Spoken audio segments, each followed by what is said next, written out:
പഴയ കാലത്തെ നമ്മളുടെ നാട്ടിൻപുറങ്ങളിൽ കിട്ടിയിരുന്ന കുറ്റിപ്പയറാണ് ഇട്ടത്. ഇന്ന് നമ്മുടെ നാട്ടിലൊക്കെ ഹൈബ്രിഡ് പയറുകളാണ്. ഇത് നമുക്ക് ലഭിച്ചതേ തിരുവനന്തപുരത്തെ വൈഗയിൽ പങ്കെടുക്കാൻ പോയപ്പോൾ അവിടുത്തെ ആദിവാസികളുടെ ഊരുകളിൽ നിന്ന് അവർ കൊണ്ടുവച്ചിട്ടുണ്ടായിരുന്ന വിത്തുകളാണ് കേട്ടോ. ഇന്നിപ്പോൾ അവരുടെ കയ്യിലൊക്കെ ഉള്ളൂ കേട്ടോ ഇതിൻ്റെ വിത്തുകൾ.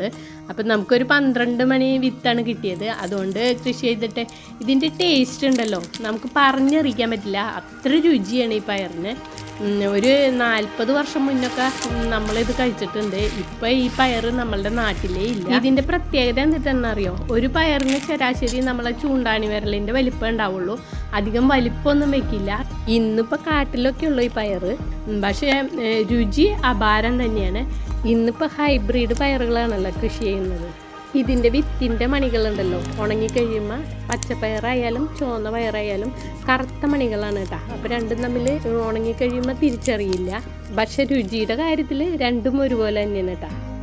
ഒരു പഴയകാല രുചിയെ നാവിൽ ശരിക്കും കിട്ടിയിട്ടാ ഇത് കഴിച്ചപ്പോൾ.